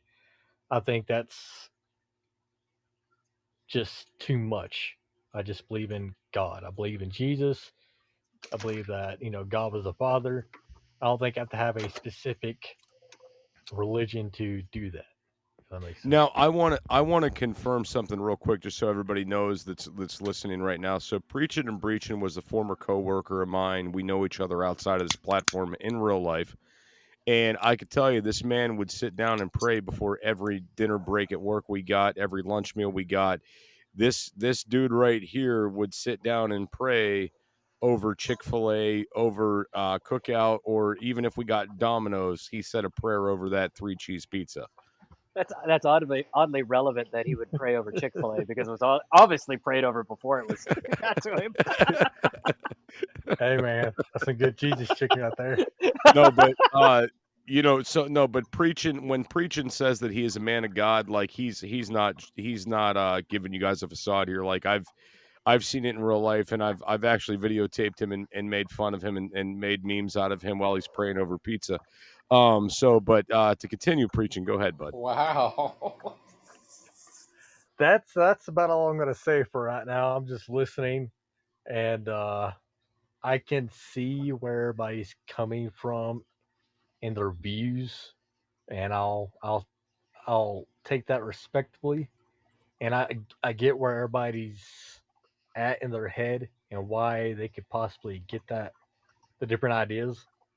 So it's interesting to look at different views, but yeah, I'm just gonna keep listening, and that's about all I gotta say for right now. I'll chime in if I have something else. Gotcha, preaching. I appreciate you calling in, dude, and I appreciate you. I know it's been hard for you to catch a show lately, so I really appreciate you taking the time to be here, dude. I really do. I know. Outside of the platform, I give you hell all the time, but I'm happy you're here, man. Appreciate it, brother. So let's move on to Ba, coming all the way to us from Scotland. Ba, I know you guys have a different god out there. Tell us about it. How's the audio, by the way? Oh, it's not too bad, dude. We can hear you just fine. Fantastic. Okay. So I'm pretty much the same as you, Jester. I think there's two subjects that I'm really fascinated about that I'm neither here nor there in my beliefs, but I've picked up pieces of knowledge along the way, and I would just like to go through. I was actually taking notes while I was listening to the show, and I'll just run through some of them. And if Reverend Paul or even Be Free, because I think a lot of what Be Free said, it resonates with me as well, where I believe that the book itself is the thing that's been corrupted by certain groups and people of the world. I'm not saying that the whole thing was corrupted, but I think a lot of it has occult numbers and in doctrine, and there is certainly satanic messaging, and even down to like maybe the Bible. Even something that kind of blew my mind was you notice you go into a hotel and there's a Bible sat there, or certainly in Europe, you go into any hotel, there's a Bible sat there, it's for free, which is it's because they want you to read it, they want you to basically behave and be a good boy and good girl. So when earlier on when Jester was talking about like Noah's Ark and all that, I see those things as like analogies. Like Noah's Ark is basically like um, depopulation, like war and pandemics and things. I think the story of Cain and Abel is basically teaching us that there are some bad-blooded people in the world. The Canaanites, they went off and they're like sort of the evil race that do evil things. Someone taught me the other day that Moses is often portrayed with horns. I think that's like telltale signs that it's been corrupted. Jesus died at 33. There's 47 translations of the Bible. Jesus and his 12 disciples. So that's 12. So that's the zodiac. And then you've got Jesus and the 12, which is 13, which is another occult number. But saying all that, I know I'm coming down kind of strong, but I do 100% believe we are created. Like there's no question in my mind. And I tend to lead into what B3 said about the intelligent design. I think the Big Bang Theory is literally insanity, thinking that nothing can create everything. So I'm kind of I'm with you, Jess. I've got these questions, and I'm sorry if I come across like I'm offending. I feel the same way with certain Christians. You can't really criticize, and not just Christianity, with Islam and Judaism the same. I think when No, you I criticize their faith. Ba, I get it, and guys, if those of you don't know, I have a good relationship with Ba. I talk to Ba outside of the platform almost on a daily basis at this point. But Mhm. I want, first off, number one, I want everybody to be extremely thankful and give props to Reverend Paul for gracing us with his presence tonight, because Oh yeah, to absolutely. get feedback from a religious leader that has studied this, that is willing to take the time to come into this Mhm. shit show and actually sit down with us and answer these questions. And I know a lot of these are frustrating and they may rub people the wrong way. And Reverend Mhm. Paul, again, I want to just thank you for being here, man. I always appreciate you when you come onto the platform. I really, really do. Oh yeah, man. It is a blessing to be here, and man, the devil, whether you believe in him or not, right? I think one of his greatest deceptions is you know letting people know that he doesn't exist, and so, but in my belief, right, that the word of God is absolute truth, so I'll defend it until I die. Now, will I defend the way it was put together? Will I defend the way the people have used it over the years to manipulate people and control the population and kill for it and all this sort? No way. Do I think it's had a holy history? Not a chance. So I'm agreeing with y'all more than you think I am. But as far as the compromise on like what the ideals are from the Bible, we could just whittle it down to that if you want to, right? Like the ideals are from the very beginning back in Genesis. Um, he showed that, hey, I'm cursing y'all and I'm gonna send Jesus, my son. Um, he's gonna come after you and put you in your place. And so he was prophesied coming to the earth, the Lamb of God. He was witnessed. There was thousands upon thousands of witnesses, historians, all these things. He was here in the flesh, died, um, and then they can't find the body. The roll away the stone conspiracy theory, never happened, didn't exist. Oh, So If you I if, got something. Hold if on, you I got look something. in, so like all day long, the Bible, man, logically pick that thing apart. But so the ideals, though, right? If you believe that, because that was brought up by somebody earlier. Well, it was all blah blah blah. Well, if you believe the main theme of the paragraph, right, or the book, that Jesus Christ died for our sins so we can be saved. If you believe that, then who cares about the rest, honestly? Because that alone will get you into heaven if you believe that, like the thief on the cross. That's all he did. He just believed. He didn't go get baptized. He didn't go on a mission trip. He didn't go study the word. He believed. Jesus was baptized. He was baptized by John the Baptist. No, I said the thief on the cross wasn't Oh, okay, baptized. yeah, I didn't yeah. say, yeah, yeah. So, so that's the main idea from it. If you believe that, hey, you got a golden ticket like Willy Wonka. You know what I'm saying? But it's not just like, okay, I'm a duck, I'm a duck, I'm a duck. Wait, I And thought I'm a Charlie duck. got the golden ticket. Well, yeah, he did for sure. But So it's the hold on, idea I from had it. I had to break Um, in real quick. I got to break in real quick, guys. I got to give a shout out to our top 3 gifters we have right now in the chats. We've got Carson in the number 1 spot, Jelly Six, and Sydney. Guys, I do appreciate the gifts because today is the 8th. Podbean pays out on the 10th, and I'll be able to use whatever you guys send for vacation money. So I smart appreciate all play. the gifts in the chats, guys. And real quick, we've had I Shannon, please don't go anywhere. I'm gonna pick the hell out of your brain after the next 7 minutes here, and I'm gonna let Shannon basically have the floor because I know Shannon's got a lot to say for all you guys. But Sarah has called in and has been very, very patient. Or I'm not Sarah. Fuck, I can't speak tonight. Sarah, how are you? Welcome into It's Doomsday Podcast. Watch your language. There's a man of God here. Speak up a little bit, Sarah. We can't hear you. Just speak Yeah, closer to Sarah, your phone. speak a little louder. We're having a little trouble hearing. You're coming in really low volume. It's still really low. I don't know if you're on a Bluetooth or if you're on speakerphone, but try to talk directly into the mic. Okay. Yeah, if you hold your phone next to your mouth, that'll pick up better, even if you're wearing a mic. Yeah, I don't have a mic because I'm a tech card, but Oh, so okay.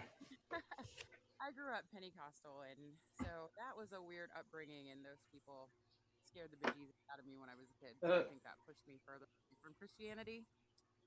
And then as I got older and came into my own understanding of things, my mom battled cancer and stuff when I was a kid, and when I was in fifth grade, they sent her home with 6 weeks to live on Christmas Eve, which thank God she lived until I was 7. But her last bout of cancer that she had, she lost her faith. And this woman was somebody that I had never seen before. Uh, and I actually went back to church and I was praying and I was really praying for her. And like, I felt like my pastor had come up and put his arm around me. And when I looked up, there was nobody there. Um, so that really pulled me back in. And so I wonder what you guys think about like the little personal miracles that are just meant for just you, that doesn't matter to the rest of the world, but things that happen in your life that you can't explain any other way. It's Sarah. I'm so happy you bring that up. And Sarah, I'm gonna ask you. You're welcome on the show anytime. Please, next time you call in, have a headset or something because it's just coming in so low volume. I want everybody to be able to hear you. But I think that's a good one to give the Reverend Paul to answer that question. Actually, I want to turn that over to. Well, you know what? No, I want to turn that over to y'all. Oh Do y'all? shit. Yeah, exactly. Do y'all see those as miracles, or do you see those as slaps in the face from some other deity or coincidence, or like what do y'all see them as? Because like the thing with me getting grabbed by an angel, bro, that blew my mind. I was already saved at that point. I didn't need nothing else to convince me, but God still did that anyways. And I've seen demons. I can never come back. So whatever people throw at me, I may get a little frustrated because I don't know how to answer it. But hey, doesn't mean that it's not, you know, Well, Okay, true or I false. think it's so I think I need to kind of fill in the blanks with this so something you guys don't know about me. I'm a big believer in karma. To me karma almost overtakes religion. Okay, I'm a big believer in it. I'm a big believer in you get in what you put out. Years ago, 2004, and nobody knows the story but I'm going to tell it to you guys. I was in a truck. I was driving down the road. I had a friend with me, and this friend was up to a lot of like no good things. He was selling cocaine, selling drugs. Like he was not a good dude. He was with me, and we got into an accident, and we rolled a GMC Sierra 1500. Like I mean, flew through the fucking air, rolled this truck, right?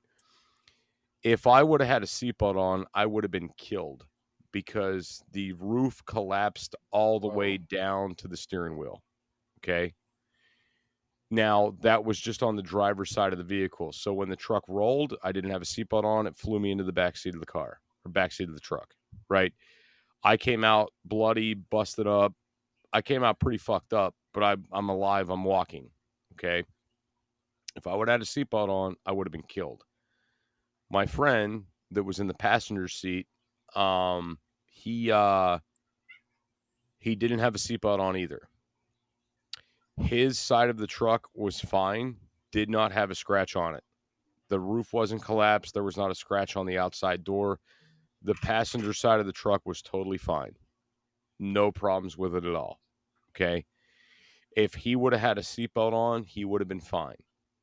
He flew out of the window of the vehicle and is now paralyzed and spends the rest of his life in a wheelchair. Um, we maintained our friendship after that until I had a big problem with the drugs he was on, and I told him you need to knock this shit the fuck off. It's no good. Like you need to stop. And he decided not to. Right. In that moment in my life is when I kind of found out that karma took over. right? We were both in the same scenario. If I would have had a seatbelt on, I would have been killed. If he would have had a seatbelt on, he wouldn't have been in a wheelchair. The grace of karma, the grace of God, whatever you want to call it, he ended up in a wheelchair. I ended up fine. Now, the thing that's kind of, weighing on me with this is he was up to a lot of no good bullshit. Now, I got to preface this with we weren't drinking and driving. We weren't on drugs. We were just driving down the road and an accident happened. Like accidents do happen. So when I say this, I mean, I am a bigger, firmer believer in karma than anything else on the planet. If that answers anything for anybody. Oh, guys, don't leave me with dead that air. makes sense to me because it's what that is. It's a common mindset of even Christians. It's a works-based mentality, and so you're like, I've got to do good to get good, and that's more of a be a good boy, like he was saying, having Bibles around, than anything is. But it causes you to chase your tail because Jesus was the only one that could do good and that didn't do bad, and so his sacrifice is what pays the way, pays for our sin, because he became sin for us. So much so that when he was on the cross, he actually said, God, my God, why have you forsaken me? Because he felt God judging sin. He felt God judging sin whenever he was on the cross. And so, he became, that's why the Bible says he became sin for us. So, I get that. It's common because a lot of people are like, well, I might get saved, but I still got to do good or God's going to throw me in hell. And so, like, karma, do you think karma is a good force or an evil force? I'll answer that, Reverend Paul, right after this ad. Hey, preppers, are you looking for good coffee? Go to www.beardedbeancoffeecompany.com. With over 42 different varieties of coffee, you'll find what you like. Why not use code DOOM15 at checkout for 15% off your coffee order? Again, that's DOOM15, DOOM 15 for 15% off your order at beardedbeancoffeecompany.com. Grab life by the beans. Now, I do want to let you guys know real quick that I don't get paid to run that ad. This is the ad for Jake Dials, Jake Dials Coffee Company. We all know who Jake Dials is, I think. I do this as a personal favor to help him out. So when I run these ads, I don't want anybody to be like, oh, Jester's making money off running ads. This show sucks. Like, no, I'm just doing it to help out a friend.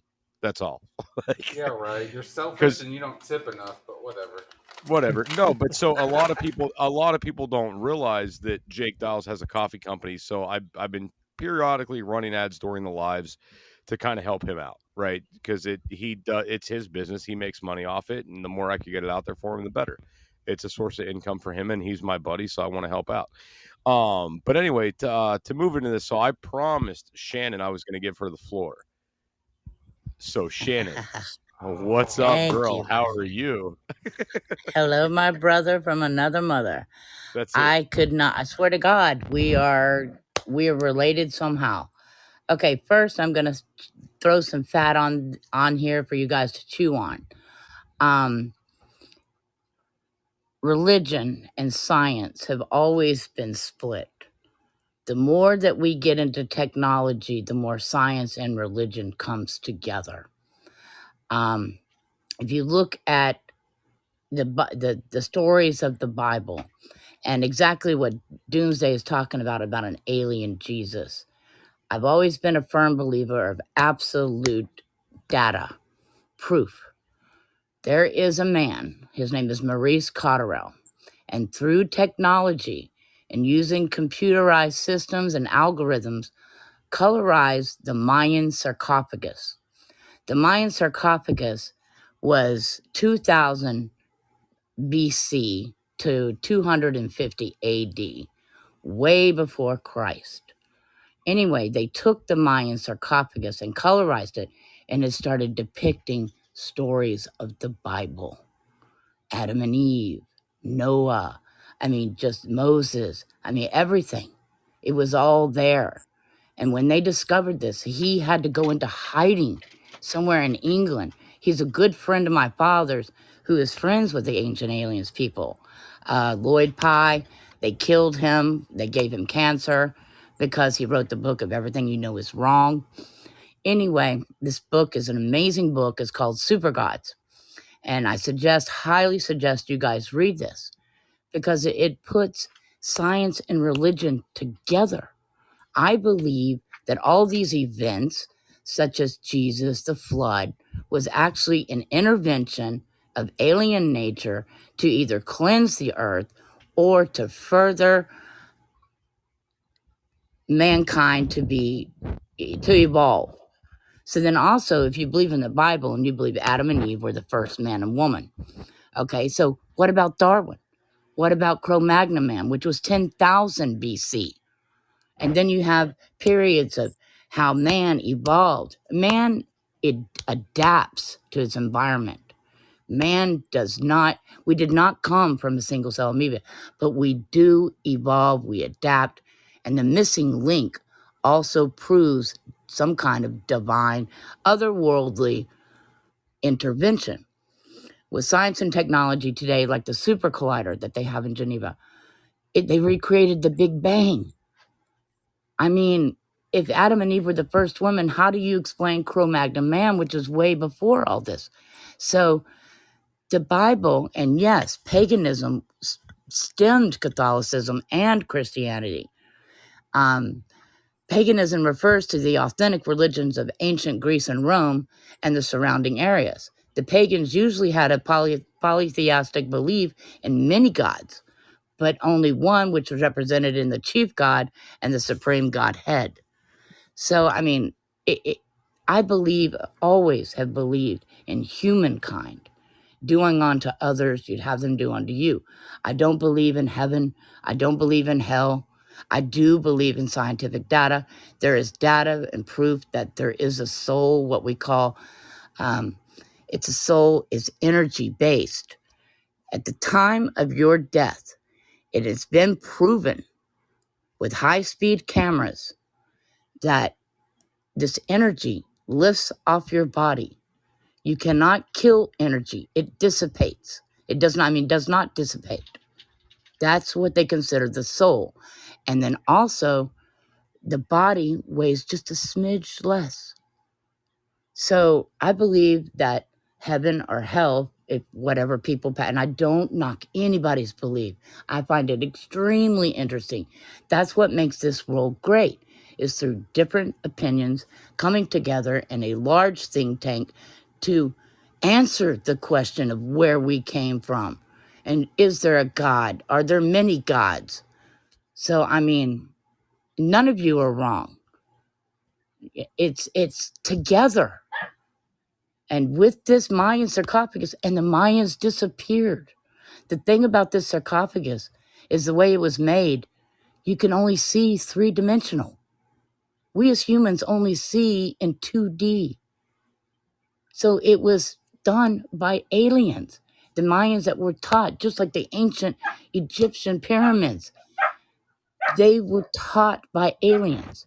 With every cataclysmic thing on Earth, it's been some kind, like I said, either an event to further our world. It's the more we study science, the more we come back to religion and the stories of the Bible. How do we know that the Bible just wasn't, like he said, be free? I totally dug what you said, man, about in Latin, when the whole world couldn't read it. How do you know that they're not just stories like early Shakespeare? And then they were made to be some kind of sacred text. But with this Mayan discovery, this Mayan sarcophagus, and the government tried to kill Maurice Cotterell. And he's a very, very good friend of my dad's. So is Zachariah Sitchin. He was onto something. Everything we have been taught is wrong. And they did it on purpose. So we would conform. So we'd be good little soldiers, boys and girls, and to control the masses. Anyway, that's all I have to say about that. Well, Shannon, you put that together very eloquently, I think, and there's a lot of things I could pick apart from that, but there's Okay. something I got from for Reverend Paul. So the Oh, sweet, a Shroud present. of Turin, the Shroud of Turin. Turin. Am I saying that right? I feel like I'm not saying it right. Anyway, you guys know what I'm getting at. My English is shit. Sure, But sure. so this was the wrap that Jesus was buried in that does contain his DNA. And the biggest question I've had for all religious leaders is, why are we not DNA testing this? And there's a lot of theories why we're not DNA testing it. But Reverend Paul, I would love it if you would pick that up and answer that. Wait. They can't DNA test it. You have nothing to compare it to. You could still, if you DNA test it, it'll give you comparison on how it's relevant to other DNA that we have in the system. It So might we give would you a time period if you carbon dated it, but you would have to have proof of. Shannon, if we take that DNA and we put it in a database, we could link it to Jesus's close relatives. That's Are there any Reverend Paul's living laughing. bloodline of Jesus? That's what we don't know. bloodline That's left. what we don't know, and Okay, that's why so we need to test it. Let me answer this real quick. You're a little far away, Reverend Paul. If you could come closer to the mic, dude, You know it'd be what? awesome. Yeah. Okay. Sorry about that. So, yeah. Let me answer this real quick. I think, right? Therefore, I am Socrates, right? No. So, what would happen if they did test it? Okay, and it came back that there was no, was it the Y chromosome that comes from the father? What if it had no Y chromosome? Would they publicly put that out there? So I think if it came up as an anomaly, it would further the idea that Jesus was in fact Jesus, right? Like, Yeah, wouldn't it's gonna do what it did back then. They're gonna discredit it, like several people are doing today. They're gonna discredit it. They're gonna throw out their beliefs and theories, which are all valid to everybody here, you know. And so it's not gonna get. It's like spinning your wheels. You know what I'm saying? Like, dude, because we don't know what is really real. You know, fake news, Trump this, left this, right that. Who's true? We don't know. You know what we're getting fed. Is it the elites? You know, so we're in the dark all the time. Period. So They now, discredited the Shroud of Turin in 2009. right? And Well, who's so hold they? on, You know, and Joe. so Wait, real quick. Joe in the chats is saying that this was DNA tested. Joe, I need you to elaborate that. It was. okay. So now, according to the Bible, right? I think The Joe's taking a Bible, shit. He didn't unmute himself.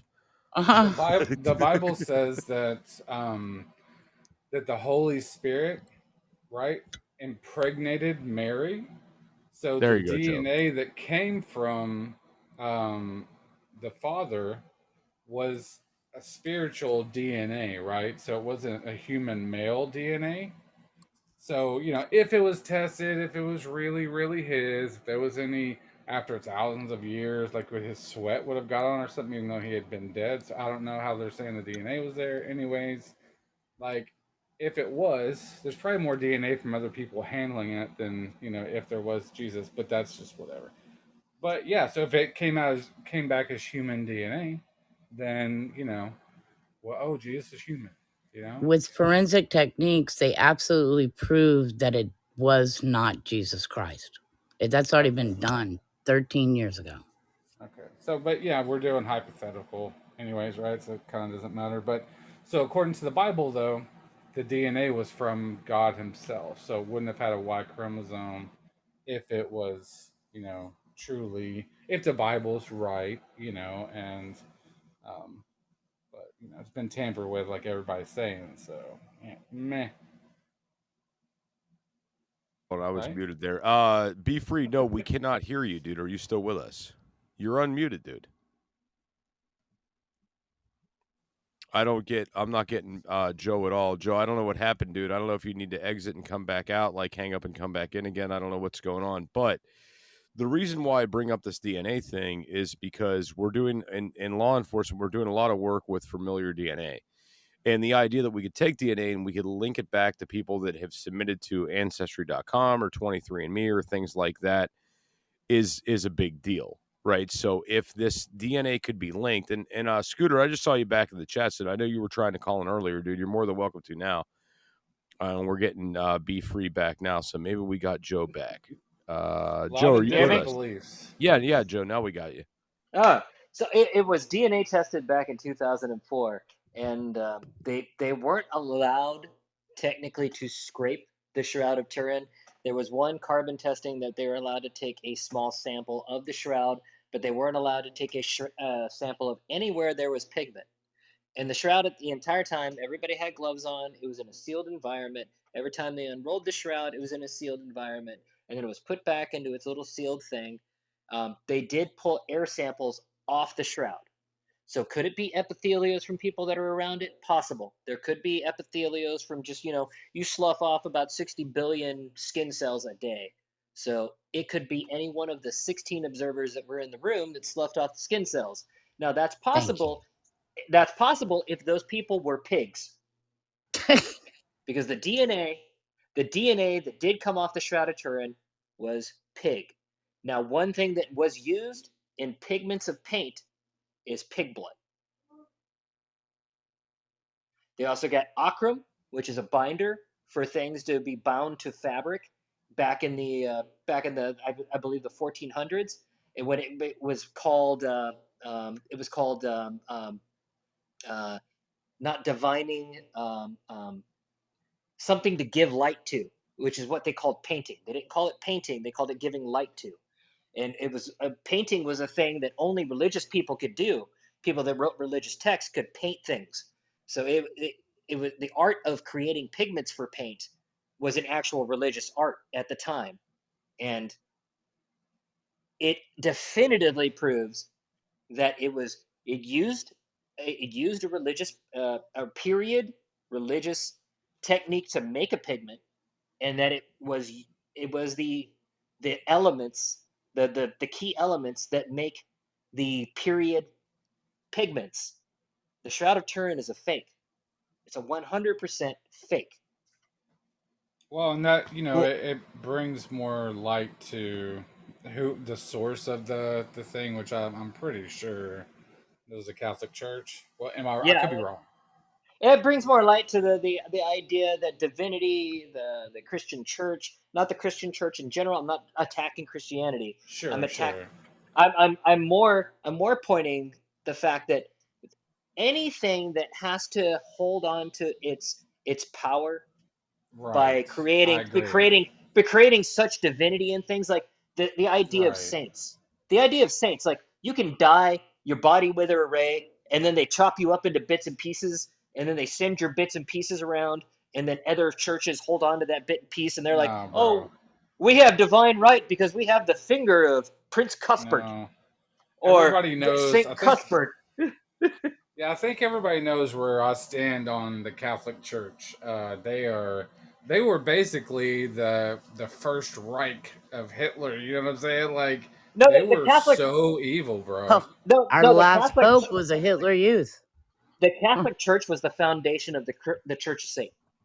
I've Yeah, got to. They are I guys, agree. they are I I gotta, agree.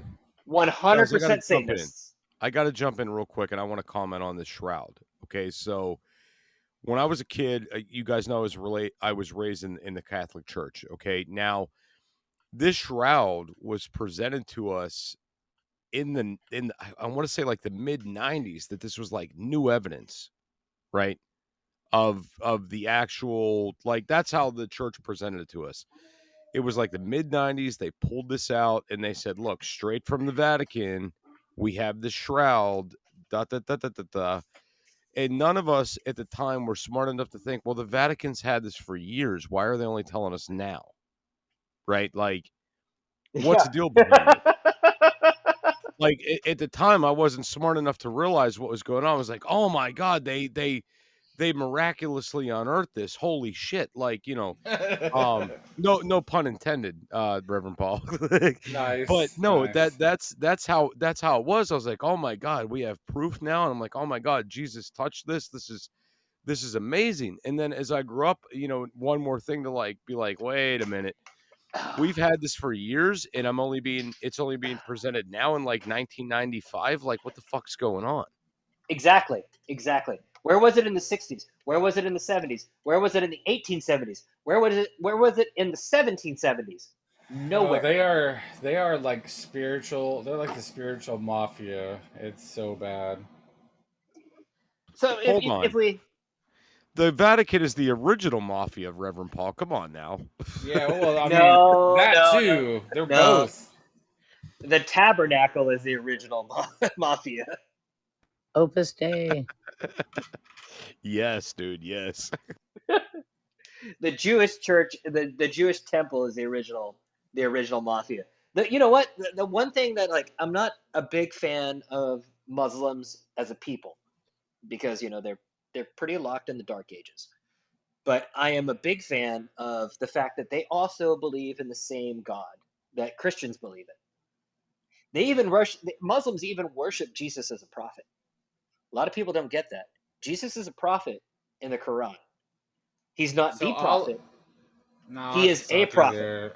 Allah is not the same God as Jehovah, so they do not worship a loving, merciful God. They worship a God that's basically got the karma theory and You just 77 virgins and all that. I'm gonna challenge back. I'm gonna challenge back to you. You just called a god that would turn people into pillars of salt and smite an entire city with fire and brimstone and wipe an entire populace off the face of the earth with a flood.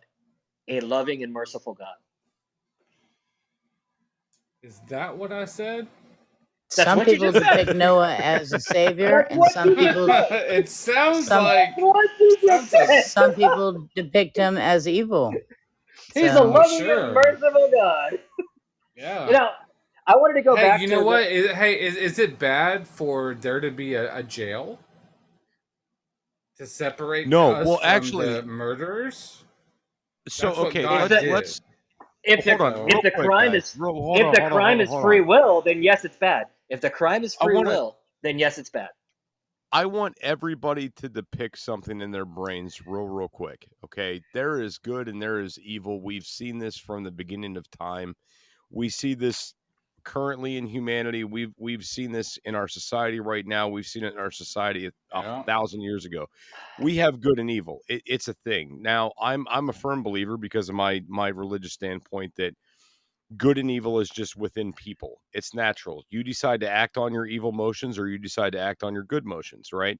It's about having that good morale, that good standpoint. And that's what separates us. Like me, myself, I believe in having, being a good person. I believe in good morale. Like that's what I believe. And that's why I've done the work I've done over the years. I didn't, when all these shootings were going on around the world, I didn't decide, or around the country, I didn't decide to just go be an SRO for the fun of it. I wanted to protect the kids, right? And then we also look at things like the Quran, which has a lot of references in it that support pedophilia, right? So Hmm. there's No, there are these no, weird there's none. standpoints. So there's a reference within the Quran that states that if you, and I'm trying to remember this verbatim, but I'm gonna fuck it up. If you penetrate somebody 5 years or less, then they are like you're responsible for them in some manner, right? So pedophilia is referenced in that teaching, in that believing that it's okay from a religious standpoint. It's not. There is nothing in Islam that I'll have to go supports back. I'll pedophilia. have to go back. Well, I have to go back and read through this and figure it out exactly what it was. But there's something in there that references that specifically. If you do that, it's not a sin, but you have obligation after the fact, right? Which I mean, by Now, our definition, would be pedophilia.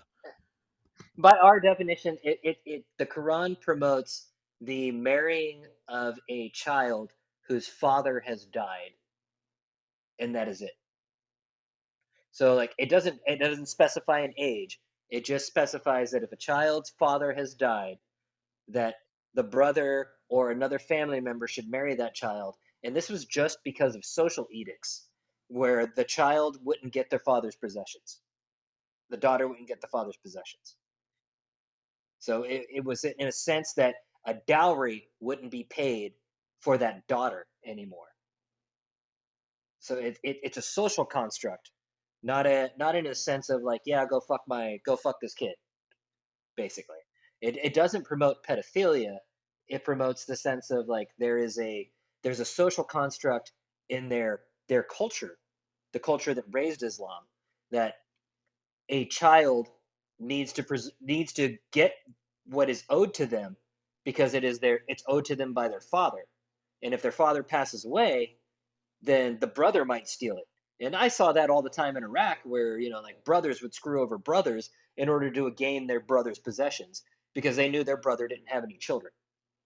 They would be like, "Oh yeah, my brother, man, he has RPGs and he's got 155 rounds, and they're buried right there underneath that tarp that I just oh, this shovel, don't worry about this shovel." But yeah, Yeah, so just going back and just hitting a Google search real quick, there's a lot of references to pedophilia in the Islamic Bible, in the Quran. Like a lot. I'm not going to read them on the show because they're pretty descriptive and I don't want to get like deep into it, but they are there. I don't want to get into it on the show because that's I don't want to do it. It's pretty vulgar, and there's a line I don't want to cross. But it is in there. There's a lot of things, and guys, we do well, they say that a child bride is technically a consenting adult. That's true. That's true. Okay, So let so me do then this, what guys. Jester said is right. Yeah. Well, the So Christian Bible says the same thing, though. well, hold on. Listen, we got about 4 minutes left, and then we're gonna get cut off here. So I'm gonna go around the room real quick, and we're gonna do this kind of in reverse. Then we're gonna come back. Ba, we're gonna start with you, Ba. Final thoughts? Anything you want to add? You got 60 seconds. Yeah, I was just going to say another thing that kind of brings me back to religion is that the world clearly has an undertone, and it's not even an undertone in some instances. It's pretty blatant in your face that the world leaders are pretty religious. You know, all our world governments are working towards like Zionism and giving Israel back their holy land. The Book of Revelations is pretty much happening right now. So I see it as like a playbook. So I kind of look towards that and go that the people in charge of our world, I believe they know what the truth is, where we came from, and all that. And maybe that's just my bias, but that's why I do. I was going to say at the end of my first time on the mic that I do stick up for Christianity. I think if I was going to go down the path of religion, I think the true creator is the one of the Bible. I just don't think the Bible is the thing that we should be, churches in the Bible, I think are corrupt. And but I'm not knocking your faith, like Reverend Paul. I appreciate you coming on. I think the God of the Bible is the real God. That's where I stand today. So yeah, so thanks again for having me on, and it's been a great show. Absolutely, Ba. Thank you. And Preaching, we're gonna move to you if you're still here. You got 60 seconds, Preaching. All right, brother. Can you hear me? Yeah, dude, go for it. You got the mic. All right, cool. Basically, all I'm going to sit there and say is touching back on a couple things that Reverend Paul said as far as like being touched or seeing miracles or having something crazy happen that you just know without a doubt, God is real. Is there's several times I should have just died, like no questions about it. Like you just don't live through stuff like that, right? Oh So yeah, that's dude. happened. Hitting a cop car at 115 miles an hour. You're not supposed to survive that shit. I did hit a cop car actually. But anyways, just stuff like that. I've seen like just shadowy things in the dark down a hallway. I have a bad vibe about it, and I prayed right then and there, like, look, God protect me, and it went away. I've had things written on glass that when I walk out the shower, I see it and it wasn't there before. I try to steam it back up, it's gone. So I feel in my heart that God is real. There's no question about it. I can't explain it any better than that. Just you got to walk faith. So Thank you, preaching and preaching. Real quick, we're gonna move to Shannon. Shannon, we got to move quickly here. 30 seconds, Shannon. Okay. No matter what religion you are, whether you believe in religion or not, we are all human. Believing, doing the right thing, do unto others, you'd have them do unto you. If this world, we could all get on that bandwagon, imagine how productive and how happy and blissful we would all be, no matter what you believed in. Absolutely. Thank you, Shannon. Joe, 30 seconds, bro, and then we're gonna throw it over to Reverend Paul to take us out. Genesis 1:26 says, it starts off with, let us create mankind in our image. By the word us, it literally says that God wasn't alone in the creation of the universe. That means that if he says us, that means that he had equals. Keep that as food for thought.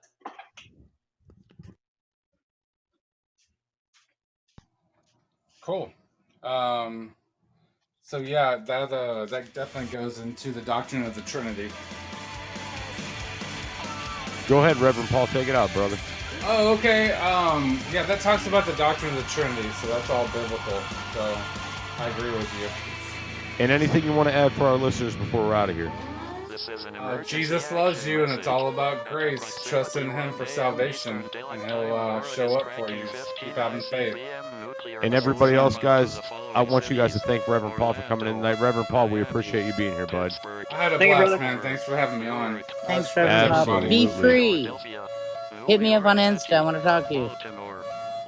You gotta hit me up. Las Vegas, Boston, Seattle, Detroit. This is an extremely deadly situation. Stay tuned. The next emergency message will be a presidential address.